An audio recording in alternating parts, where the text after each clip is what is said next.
Welcome to Cupcake Chats. This is your boy Jazan Azari, and today we are talking first dates. Last week we got into the whole entire when is it okay to move in with somebody, but we're gonna backpedal a little bit because some people tend to overlook the most important thing, getting to know individuals. And what better way than to get to know somebody than going on a first date? Like, I asked my audience and I got some very interesting feedback. I posed the question, what is something you should never bring up on a first date? And honestly, the common denominator amongst a lot of them was never to bring up your ex. And that's something I agree on because nobody wants to hear about who hurt you or all the other good stuff, especially in the very beginning, because that can be traumatic. That can be very boring to hear because that might be all you talk about the whole entire date. And that could also let another individual know that you're not over the person that you say you're over. And it could just be the downfall of that date. Um, to me, bring up your ex a couple dates later down the road. And honestly, I would only entertain that conversation if you start seeing a pattern or, you know, they bring it up. Me personally, I'm not going to bring it up because that conversation can make you look at somebody a little different depending on when and how you bring it up. But first dates, stay away from the ex. Some other individuals asked, and I'm gonna respond. They was like, "You never want to bring your phone on a date. Like, yeah, you have it there for purposes of, you might have an emergency, but you do not want the other individual to see that you're steady on your phone that whole entire time you're on a date. Or, you don't want them to feel like their phone is more important than you. Um, I'm not going to say don't check your phone because I don't know. One of the other things that people mentioned was kids. If you have kids, yeah, you might want to check your phone. Or if you have an emergency, there's always a way to do it. Like say, hey, let me get this call. Or hey, let me step out and, see what this is. I'll be right back. Like that's perfectly fine. That happens. We're all human beings. Things come up. But if you're somebody that's just scrolling through social media or, you know, you don't know how to tell the other individual that they're not interesting, so you're on your phone, or, you just feel something on your phone is so fascinating. Yeah, that's kind of rude. And you probably aren't going to get a second date. And I don't blame the other individual. Now, some people said when they brought up the answer of phones, they was like um having your phone face down. And me, I'm a firm believer. If you're looking for it, you're gonna find it. So if somebody has their phone down, I actually think that's a sign of respect. Some people will look at it from a different point of view and be like, hey, I feel like they are hiding something. And honestly, we'll discuss this in another episode, but when somebody says that, that's a red flag. Like bing, bing, bing, bing, bing, red flag. Because that lets me know you have trust issues. That lets me know you're insecure. And that lets me know you're immature.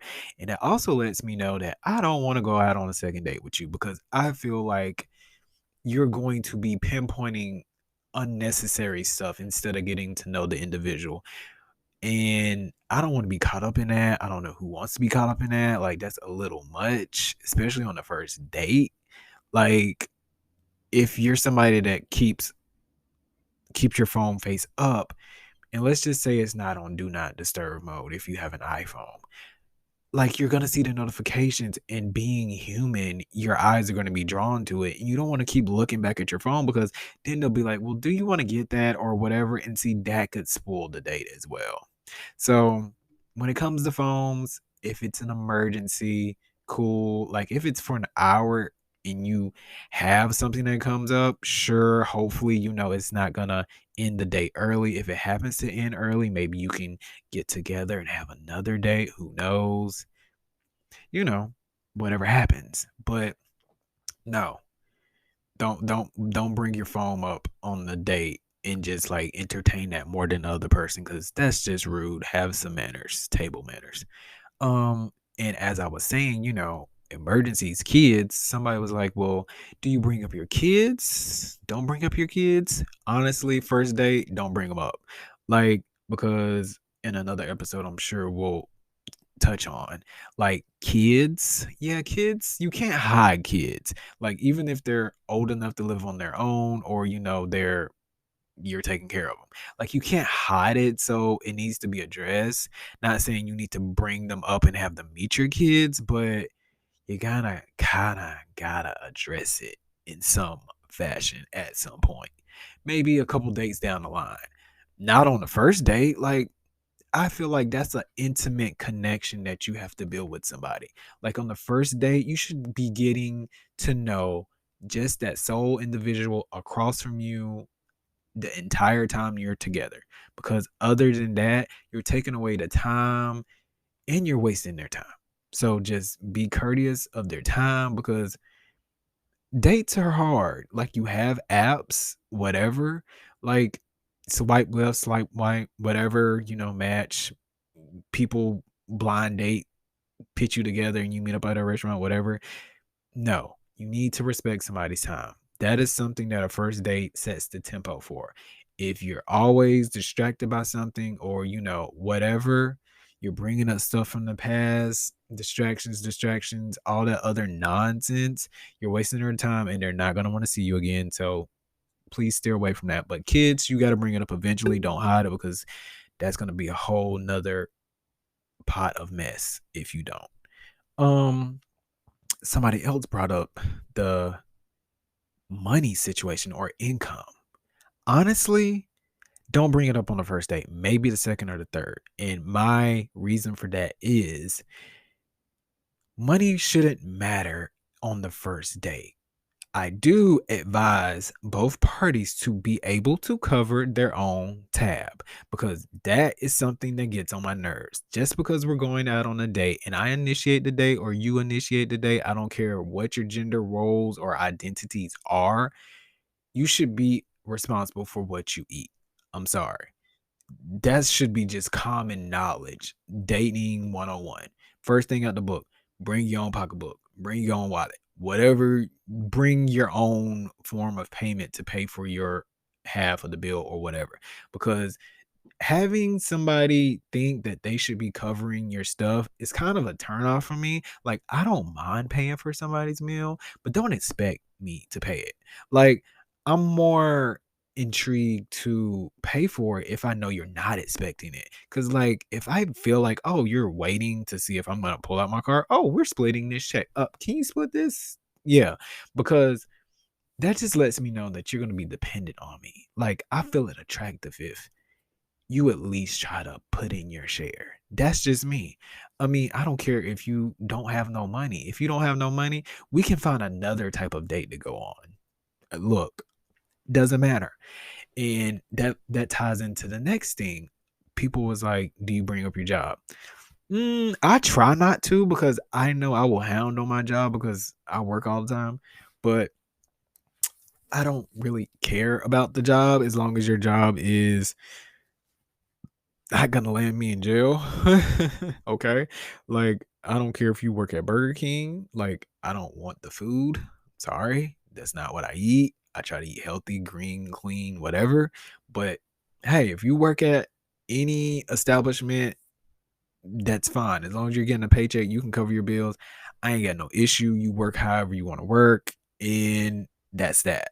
I don't care if you're a sex worker, it might be a different conversation. But What you do for your money, your paycheck is your business, because if the pandemic taught us nothing, you do not discriminate against money, because everybody's having a hard ass time, and judgment in that department, especially our essential workers. Come on now, who's carrying this country? The middle class. A lot of them are essential workers. Come on now. I don't care about your job. You can be rich and be boring, and you can be mean. I run into it all the time. I rather date our average person. Those are the funnest people. They might have more time than you. Okay, that happens. I mean, they might not have as much money. Those tend to be some of the most happiest people in the world, because their mind's not focused on money. And people that date people for money, I feel sorry for you, because, or vice versa, if you want somebody to date you for your money, because if you ever lose your job, what are they going to be attracted to you, or what is there going to be their main interest? Like, yes, we all have standards, but checking off a checklist ain't gonna be something, is gonna it's not gonna be something that's gonna make you happy. Like, yeah, you can check off everything on your checklist, but does that person still meet the requirements of a decent human being? Like, and if you check all of that off on a first date, it's gonna be kind of impossible. But then let's just say life happens, and some of those things on the list have to come off. Let's just say they lose their job, or let's just say their looks fade. Let's just say they come down and have a health condition that, like, knocks everything down to zero, and there's nothing on your list. Like, what keeps you around? Like, so yeah, you go into a first date with standards. Don't set them too high, but don't set them too low, because you want to respect yourself at the end of the day. That's just how it is. Like, I get it. But however, if you're one of those strict assholes, strict motherfuckers that just gotta have this, gotta have that, I just hope you have your own to match or over achieve what you're asking for. Because if not, I wouldn't go on a second date with you. That's just me. Um, what is another one? Somebody said living with a relative, whether it's your mother, father, brother, sister, or continuously having different jobs. Now it depends, because we live in America, and unless you have one job that pays very well, you have multiple jobs, because inflation. And inflation is crazy, because every time I go to the grocery store, I'm reminded why, whoo, I can't slack. I need to do my work. Like, things are getting more expensive. Yeah. But if you live with somebody else, or if you have multiple jobs, like, should you bring it up on the first date? Um, I don't know. I'm 50-50, because if you bring it up and your reasons for it don't match up, then I'm not gonna want a second date with you. Like, if you just stay with your parents or your family members or whatever, because you don't want to deem responsibilities, yeah, that's a turn off, and I'm automatically not interested. Like, see ya, bye. This ain't gonna work. I'm not taking care of no grown ass child. I'm sorry. But if, let's just say, a natural disaster happened, or you're taking care of a family member because they're bad on their health, I don't mind that. Like, you have a legitimate reason. Like, that's different. But if you're just staying there to avoid growing up being a grown ass adult, like, I don't care how good you look, I don't care how intelligent you are, I don't care about none of the other bullshit that might cross your mind. It's a no. It's a dub. No. So if that gets brought up on the first date, I think it should be brought up on the second date. But on the first date, please don't. Let me enjoy my time. Like, please, let's just sit here, get to know each other from your likes. I feel like the best subject to entertain on a first date is hobbies. Like, what do you do? What do you enjoy? It should not revolve around anything that concerns work, like family, none of that. Like, I don't care what kind of car you drive, because, like, as long as it gets from point A to point B and it don't burst into flames, I don't care. Like, I'm very understanding. Like, I start becoming non-understanding when you start lying. So When it's time to have the tough talks, don't beat around the bush. Like, sit there, say it straight out of your mouth. That's all I can really say. Like, don't beat around the bush. And another thing, people was like, well, do you bring up if you were married or you're out of a divorce? That can be tricky because if you're separated, because people like to lie, I need full details. If you're separated or married or just out of a divorce, I feel like you need your time. Like, I need to know the time length of that situation, because if not, it's a dub. First date is over with. Check, please. You have a great life. Like, I don't need to be caught up in any of that, because yeah, people say they're separated, but then you're separated to what extent? Like, you're separating your mind? Like, because some people, especially women, like, they disconnect in their mind before they make a full detachment from a situation, because it's a process. Most men don't, but most women, they detach mentally before they detach physically. So I don't need to be getting caught up in anything that is going to resemble something that I've seen on Snapped, Lifetime, True TV, nothing, murder mysteries, Dateline, none of that. No, don't need none of that. No, be upfront. If you are just out of a relationship, or if you're freshly divorced, or if you're in the process of separating and filing for divorce and all that good stuff, say that so I can pleasantly say I'll pass. Hopefully, whatever happens in your favor works out for you, and we will be on our way. And that's just it. That's just it. So, first date, no, nothing too personal when it goes to your personal life. Like, just just get the logistics, the getting to know you phase.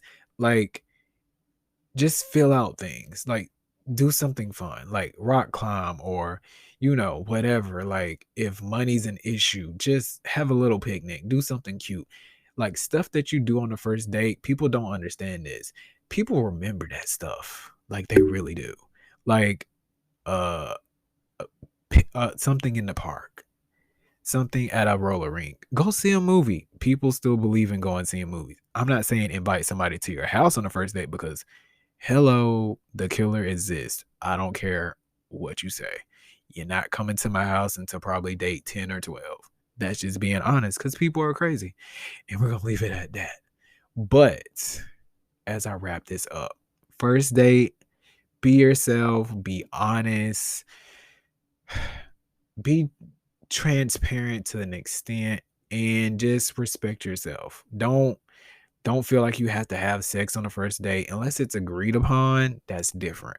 Like, don't go overextending yourself after the date's over. It's nice to say, thank you for the date, and that's where you issue the second date if y'all don't do it during whatever activity you do, and leave it at that, because at the end of the day, dating is a process. Everybody's not going to be for you, but you at least want to get enough information to see if there should be a date too, and then you go from there.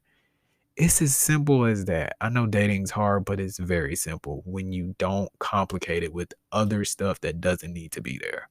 Like, go meet another human being, have a fun experience, summarize over the evening through a text, or whatever, and take it from there. It's so simple. But that is it for this episode. We're going to dive deep into maybe second or continuous dates, double dating, who knows? But in the meantime, if you have a question, you can always text my community number at 404-737-2822, or you can hit me on social media at Jazon Azari. That is JZonAzari. And until next time, peace.